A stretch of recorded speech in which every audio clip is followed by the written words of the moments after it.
Eu vou começar um estudo que eu não sei, vai levar pelo menos umas 2 semanas para terminar, né? Restaurando emoções danificadas.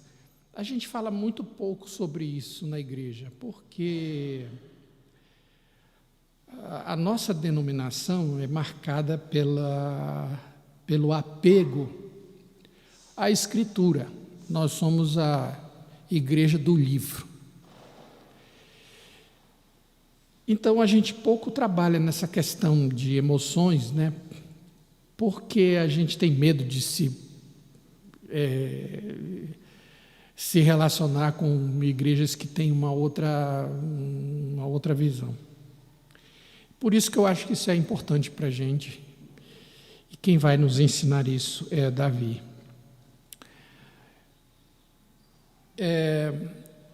Qual é o contexto do Salmo 51 que nós acabamos de ler?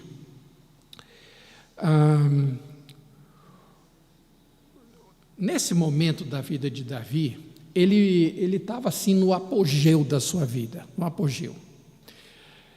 Ele acumulou vitórias em todas as batalhas que ele empreendeu. Ele finalmente havia conquistado a cidade de Jerusalém. Ele tornou a cidade a capital de Israel. Ele tinha acabado de fazer algo que ele sonhava há muito tempo, desde que ele entrou em Jerusalém, que é trazer a arca do Senhor para a cidade. E ele conseguiu isso, não com o pé nas costas, né? Foi bem difícil, mas ele trouxe. E ele está vivendo o momento seguinte ao pacto. Eita! Alguém... bom, então está tudo em casa. Deus tinha acabado de fazer o pacto com Davi, prometendo que ele seria o herdeiro para sempre, a família dele, aquela dinastia. Então, digamos assim, ele chegou no auge, de todos os sentidos. Ele é amado pelo povo, é respeitado pelo exército, ele é amado por Deus, o homem segundo o coração de Deus, e ele tira umas férias. Por que a gente pode dizer isso? Porque os israelitas estavam numa querela lá com os midianitas, e nem era uma coisa tão importante, porque Davi nem estava lá. Ele achava, vocês dão conta desse negócio. Realmente não era para preocupar. Então ele está em casa, tranquilo, né? Um dia à tarde, o livro de Samuel diz que ele, andando pelo alpendre, ele sem querer, ele viu a mulher de um de seus oficiais se banhando depois do período menstrual. Ele viu Betseba, ficou maravilhado com ela e disse: eu quero essa mulher. Logicamente, ele abusou da sua autoridade. Ele mandou chamar, ela veio, é lógico que ela não poderia dizer não para o rei, né? E deitou-se com ela. E, gente, na primeira, a Betseba engravidou. Quando ela disse para o rei que ela estava grávida, se essa notícia se espalhasse, ela teria que ser morta por adultério. Então Davi bolou um plano, falou: eu vou fazer esse filho ser do pai, do marido. Chamou Urias para casa, falou: você está estressado, vê aí, tira uns dias e tal. Ele veio, mas para surpresa de Davi, ele foi mais leal aos companheiros dele do que os direitos que ele tinha. Ele foi realmente para casa naquela noite, mas dormiu do lado de fora, ele não entrou para o leito conjugal. Ele não teve a relação que justificaria aquela gravidez.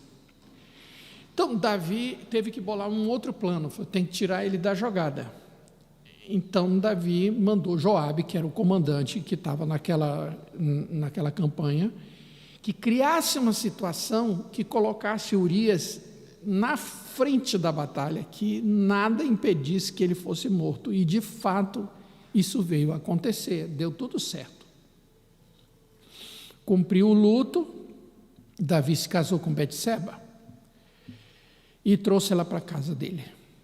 Bom, o plano de Davi parecia ter dado certo, né? Ele podia ter quase qualquer mulher que ele quisesse. Então, agora estava casado, estava tudo certinho. Só que, de repente, vem o Natã tomar um café. E Natã conta uma história estranha para o Davi. Pô, Davi, imagina só, tem esse homem que é super rico e mora do lado de um pobre coitado. O pobre coitado tem uma única ovelha. O rico tem um rebanho. Aí vem um amigo dele, ele, para agradar o amigo, oferece um jantar, e ao invés de pegar as ovelhas do seu rebanho, ele pega a única daquele que só tinha uma. Aí o Davi, isso está no primeiro livro de Samuel, no capítulo 12, Davi ficou muito indignado, era uma injustiça aquela história. Ele falou, esse homem não só tem que pagar, tem que matar um cara desse, para ele não fazer mais isso, e tem que devolver 4 vezes mais. E aí, Natã olha na cara dele e diz, tu és esse homem. Bom, Natã não precisava falar mais nada. Davi havia visto nestas palavras a voz do Senhor. Naquele dia, Natã fala das consequências, né, que a morte jamais se apartaria da vida de Davi, da casa de Davi. E a gente vê na sequência, realmente é um desastre atrás do outro, a questão de Tamar e Aminon, depois a rebelião de Absalão. A vida de Davi foi um caos depois disso. E, para completar, essa criança tão esperada por ele e Betseba não viveu depois de nascer. A gente vai estudar melhor essa história. Então, esse é o contexto do Salmo de Davi, que eu creio ter sido o salmo mais difícil de Davi escrever. Mais difícil. Vejam, irmãos, é difícil porque nesse salmo ele abre a alma dele, ele diz o que ele está sentindo por dentro. Qualquer pessoa apagaria a história. Ele não só, logicamente, depois do trato de Deus com ele, não só ele confessou isso publicamente, como ele nos ensina como lidar com essa questão quando Deus vem e diz, tu és o homem. Vejam que no Salmo existem expressões que mostram sentimento. Primeiro, de culpa. Ele diz, apaga as minhas transgressões. Que essa é a reação nossa. Quando um pecado nosso é descoberto, a reação do ser humano é, apaga, lava-me da minha transgressão. Vejam que do verso 1 até o verso 5, nesse trecho, 1/3 do Salmo, em todos os versos há a palavra pecado, iniquidade, ele está dominado por isso. Outra coisa também, no verso 3, é remorso, o meu pecado está sempre diante de mim. Eu não sei, né, o que passava, né, porque foram muitas coisas, mas eu imagino Davi lembrando do dia que ele escreve a carta para Joabe, né, do dia em que ele manda chamar Urias para casa, aquilo tudo voltava na mente dele, ele falava, aquilo está sempre diante de mim. E ele reconhece que ele é tomado por uma depressão. Olha a expressão, ele diz, os ossos que esmagaste, que é a parte mais dura do corpo humano, mas ele diz que é como se Deus estivesse esmagando os ossos dele. O sentimento de vergonha vem junto, por exemplo, ele diz rejeição. Não me repulses da tua presença. Aliás, perdão, esconde o rosto dos meus pecados e apaga. Esconde o rosto. Rejeição. não me repulses da tua presença. Então, vejam que o salmo todo ele é repleto dessa alma de Davi que vem para fora, ele não esconde nada do que ele está sentindo. Bom, isso nos leva a perguntar o que são realmente as nossas emoções, né? O Davi, quando ele soube que a criança estava doente, né? Ele ficou 7 dias sem comer, jejuando por causa da criança. Então, o Salmo 51 mostra um homem que é um poço de emoções danificadas. Ele busca desesperadamente o oceano do perdão de Deus. Esse Davi do Salmo 51, esse homem quebrantado, arrebentado, humilhado, arruinado, é que vai nos ensinar o caminho da restauração das nossas emoções. Bem, por que é que a gente sofre? Por que é que a gente fica triste? Porque nós somos criaturas capacitadas por Deus para sentir emoções. Isso é um dom de Deus. Jonathan Edwards, que é um dos mais extraordinários expositores da Escritura e pensadores norte-americanos no século XIX, ele escreveu um tratado sobre a natureza humana, e nesse livro ele diz assim: emoções são as mais vivas e intensas, são as ações mais vivas e intensas da inclinação da alma e da vontade humana. Então, é a expressão do que está por dentro, vem nas emoções. Agora, quando se trata de emoções, geralmente na igreja nós temos 2 posições diametralmente opostas. Existem pessoas que acham que as emoções são o fruto da queda, logo você tem que fugir delas, né? A gente nota isso, por exemplo, os europeus, né, comparados aos latino-americanos, né, são um bloco de gelo. E isso se explica porque, desde o século XVI, pelo movimento reformado, né, a emoção foi tratada com muita reticência. Você não deve, quem deve governar é a sua mente, não as suas emoções. Existe outro grupo que entende que a emoção é a essência do ser humano, que elas, de fato, devem governar a nossa vida. A pergunta é: qual é a perspectiva bíblica das emoções? O que a Bíblia diz a respeito disso? Quando eu estava fazendo estudo, eu dei de cara com um artigo escrito por um psicólogo, doutor em aconselhamento da Universidade de Kent, Dr. Bob Kelleman. Ele é fundador do Ministério de Ressurreição, né, de Multiplicadores de Poder, e ele publicou um artigo numa revista intitulado O ABC Bíblico da Inteligência Emocional.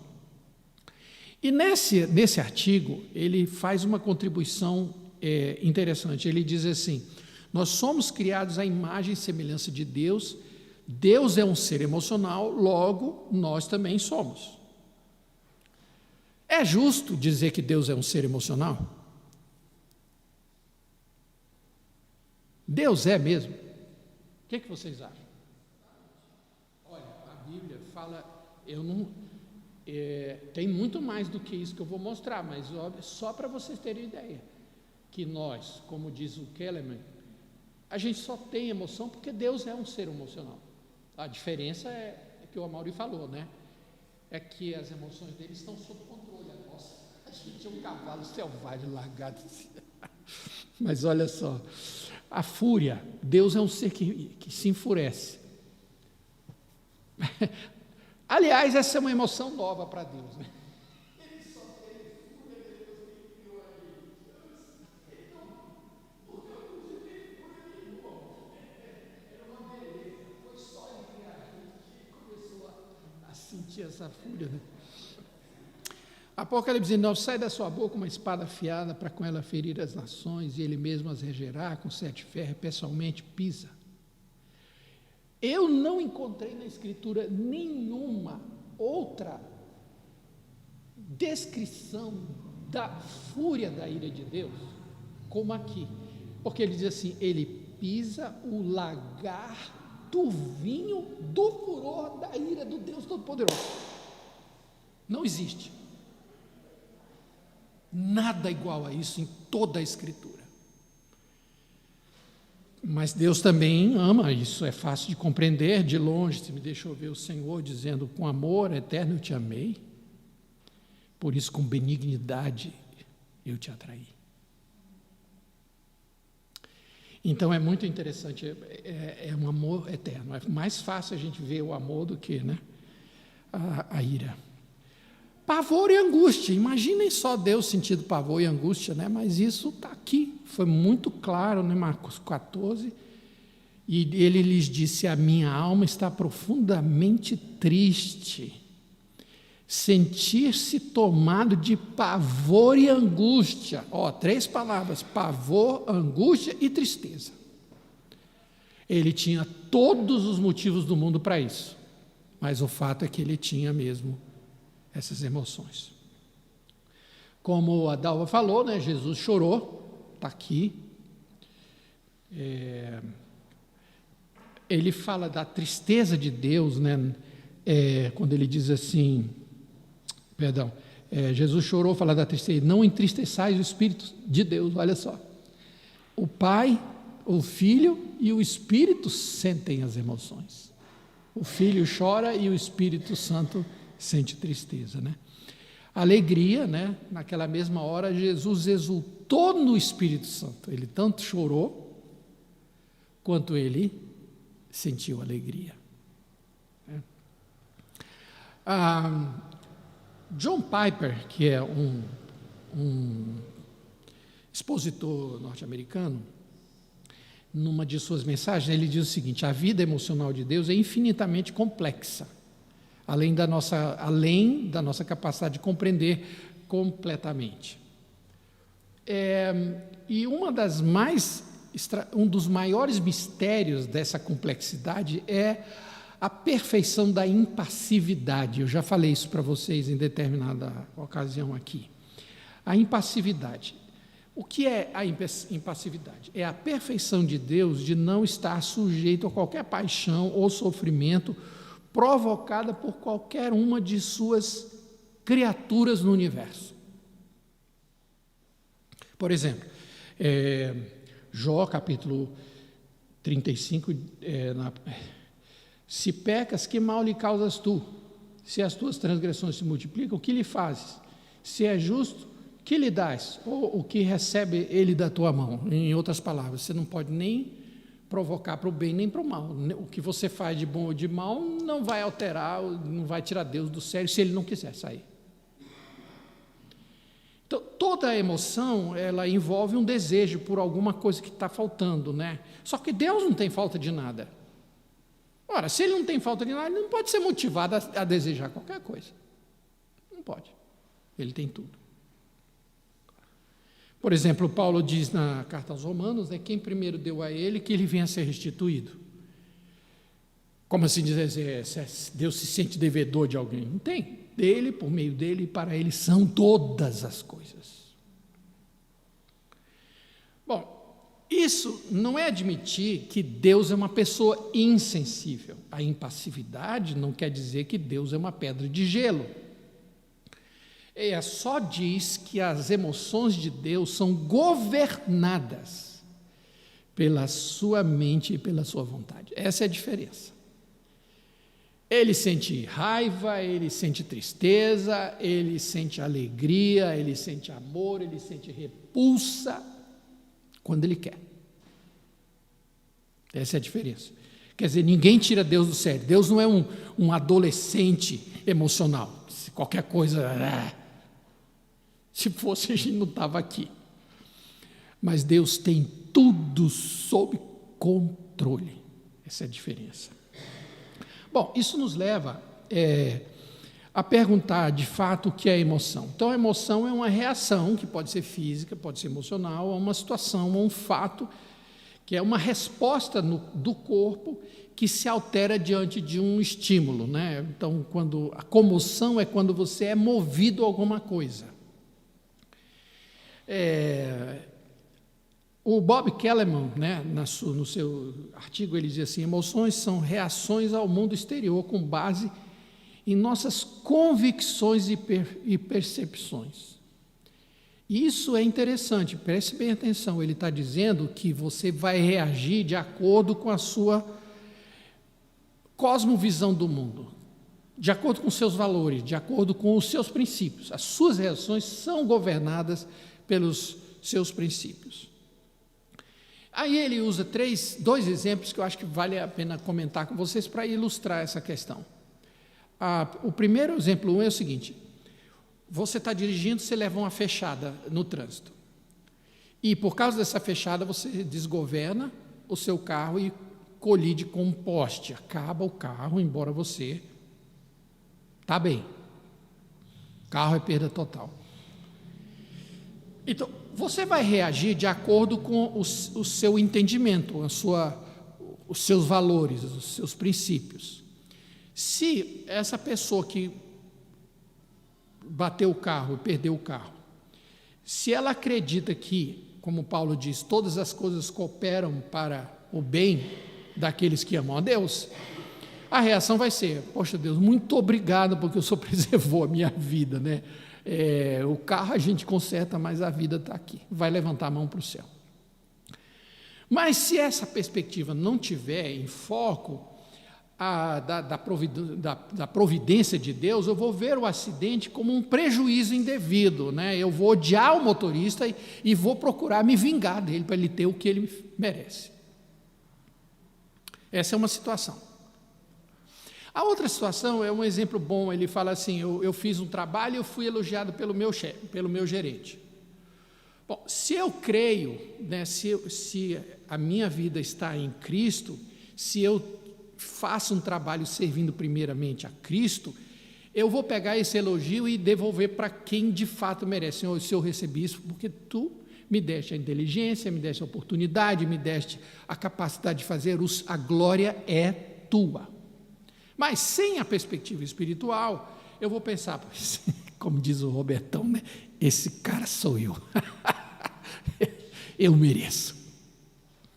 Então, as emoções, no fundo, são derivadas da nossa fé.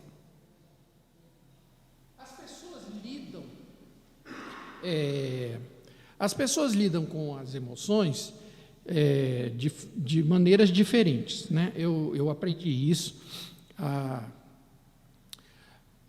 Em primeiro lugar, elas tentam negar o sentimento de culpa, fazem de conta que não existe. Elas tentam, como Davi, apaga isso, né? Joga no esquecimento. Então, quando elas pensam que elas estão livres, aí aquela culpa reaparece, porque Davi diz assim: o meu pecado está sempre diante de mim. Outra reação é a minimização do pecado, né? Aquilo não é nada, nem foi tão grave assim. Mas a pergunta é: se não foi grave, por que você está sempre lembrando dele? Outras pessoas tentam negociar com a culpa, né? Dizendo assim: os tempos mudaram, né? Isso era no tempo do meu pai, isso era uma grande coisa, mas hoje ninguém liga para isso, né? Outros tentam, então, racionalizar a culpa. A racionalização funciona da seguinte maneira: mas, tudo bem, eu errei, mas todo mundo faz isso. Bom, na verdade, não é todo mundo que faz. A gente diz isso, de alguma maneira, para a gente se confortar. Mas mesmo que todo mundo fizesse, todo mundo não vai responder pela sua culpa. Cada um responde pelo que fizer. Não adianta botar a culpa nos outros. Você vai responder pela sua vida, né? Outros, e isso é uma coisa, gostam de jogar a culpa nos outros, né? Eu fiz, mas ele fez muito pior. que é uma coisa admirável em Davi. É admirável em Davi pelo seguinte, irmãos, a diferença entre, eu já falei isso para vocês, né, Saul e Davi. O pecado de Saul foi fazer um culto. O pecado de Davi foi matar indiretamente Urias e adulterar com Betseba. Só que Deus aceitou Davi e rejeitou Esaú, que fez um culto. Por quê? Porque o Esaú estava sempre jogando a culpa em alguém. Quando Samuel chegou, que ele tinha feito o sacrifício, o que é isso que eu estou vendo? Não, é que você demorou, nós combinamos, mas o senhor demorou, eu tive que tomar uma atitude, afinal de contas, quem sou eu aqui? Que rei sou eu? Que rei sou eu? Aí ele fez, Deus disse, tá bom, chega. Davi não. Pequei contra ti, e contra ti somente, essa é a diferença. Ele não joga a culpa em ninguém. Outros se punem a si mesmos, né? Eles se tornam juízes e carrascos deles mesmos. Então, eles querem eles mesmos pagarem por seus pecados, né? E aqui a gente vê como Davi foi honesto com Deus e consigo mesmo.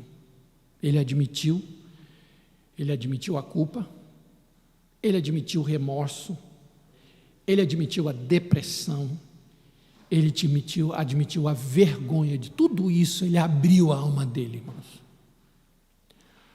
E isso é uma coisa tão importante para a gente aprender. Quando eu estava fazendo esse estudo, eu queria fazer uma revisão e conversei com uma colega, pedi para ela me atualizar sobre a literatura de cura interior, né? Aí ela me sugeriu o nome de um autor chamado, acho que é Peter Scazzero. Ele escreveu um livro intitulado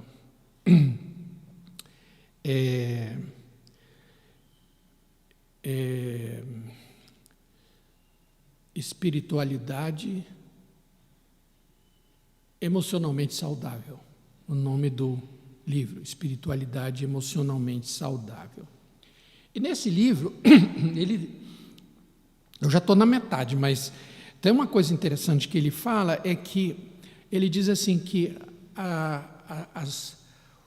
o corpo fala através das emoções.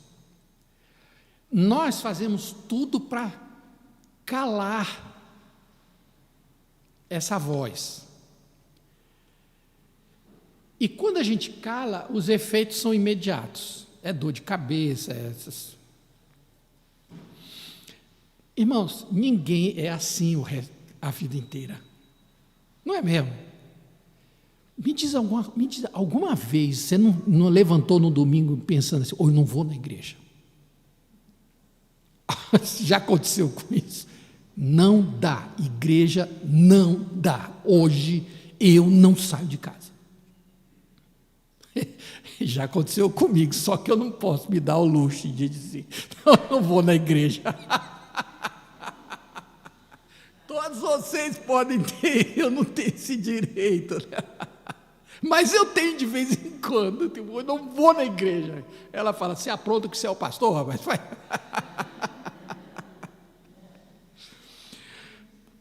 Mas o Scazzero diz assim, ignorar nossas emoções é dar as costas à realidade. Ouvir nossas emoções nos conduz à realidade. E a realidade é onde nós encontramos Deus. Que foi o que a gente viu no Salmo 51. Elas são o clamor que dá voz ao coração. Achei lindo isso. Falei, é isso, Cleber. Entretanto, com frequência nos fazemos de surdos por negação emocional, distorção, desmotivação. Achei muito interessante. A gente fecha isso. A gente vem para a igreja, coloca aquela máscara de que está tudo bem tá nada, por dentro a gente está... Um dia a gente está furioso, um dia a gente está triste, outro dia a gente está desanimado, mas a gente tem que chegar aqui e mostrar que a gente está bem. Bom, qual é a consequência de nós fazermos o que o Escaseiro fala aí? Ele, na verdade, ele cita um outro livro de Allender e Tremper Longman, né? Ele cita essa parte do livro, no livro dele. Esqueci do crédito aí que está.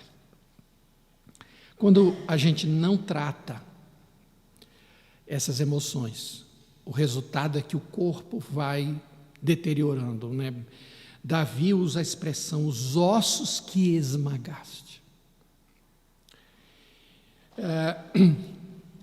Então, dores no corpo, depressão, fracassos nos relacionamentos, fracasso no trabalho, todo tipo de complicação quando a gente não ouve essa linguagem. Você pode perceber quantas pessoas estão no auge da sua vida e de repente eles implodem. Isso se deve a um sentimento de culpa no interior, diz assim, você não merece isso. Aí a pessoa se boicota a si mesma. Ela dá um jeito para... Bom, mas a Bíblia ensina que há uma maneira de lidar com a culpa na nossa vida. É que ela seja removida pelo Deus de toda graça. Ele, de fato, cura e apaga as nossas transgressões. Então, Davi diz, confessei-te o meu pecado, a minha iniquidade não mais ocultei, eu disse, confessarei as minhas transgressões, confessarei ao Senhor as minhas transgressões, e tu perdoaste a iniquidade do meu pecado. Isso é uma declaração maravilhosa. Eu confessei. É dizer o que Deus quer ouvir. Era disso que o apóstolo João nos fala, né? Se confessarmos os nossos pecados, Ele é fiel e justo para nos perdoar os pecados e nos purificar de toda a injustiça. Tá, isso que é esse texto de 1 João é um mistério, né? Porque ele tem uma coisa que não bate aí. Eu já comentei isso com vocês, né? Porque se confessarmos os nossos pecados, Ele é fiel e justo para nos perdoar. Onde está a justiça em perdoar quem é culpado? Já pensou nisso? Como é que Deus é justo em perdoar uma pessoa que merece morrer?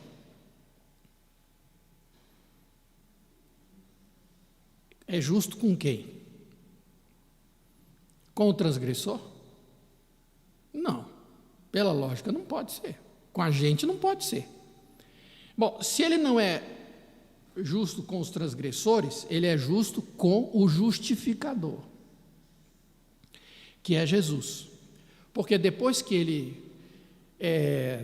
ele moeu a alma de Jesus, como diz Isaías no capítulo 53, depois dele traspassar o Filho dele, com a ira dele por causa dos nossos pecados, seria uma injustiça se Deus cobrasse alguma coisa de alguém que Ele perdoa. Então, 1 João diz que Ele é justo com Cristo, o Filho que morreu por nós. Ele falou, não posso cobrar porque o Filho já pagou. É disso que o apóstolo Paulo fala assim, não há mais condenação para os que estão em Cristo. Por quê? Não tem como Deus ser injusto com o Filho dele. Pagou, acabou. Tetelestai. Então, Davi foi perdoado quando adulterou, porque confessou. Moisés foi perdoado quando matou o egípcio. Pedro foi perdoado porque negou a Jesus. E Tomé foi perdoado quando duvidou da ressurreição de Cristo. E isso é uma coisa que, se tem uma coisa que Deus não é pobre, né? A Bíblia diz que Ele é rico em perdoar os pecados dos que se arrependem. Então você pode dizer, isso não pode ser tão simples assim, pastor. Realmente não é, porque custou a vida de Cristo. Muito bem. O próximo passo é aprender como Davi resolveu esse problema. Esse é o tema da nossa próxima aula, onde nós vamos ver que, de fato, há uma nova chance quando nós encontramos o Deus de toda graça. Tá bom? Vamos orar. Obrigado, meu Deus, meu Pai, por esta manhã que nos deste, pela Tua palavra que falou conosco. Concede-nos a graça da Tua companhia durante este dia, durante o nosso culto. Abençoa nossa comunhão com o Pai, com o Filho, com o Espírito e com nossos irmãos, que seja um domingo maravilhoso para todos nós. Oramos agradecidos em nome de Jesus. Amém.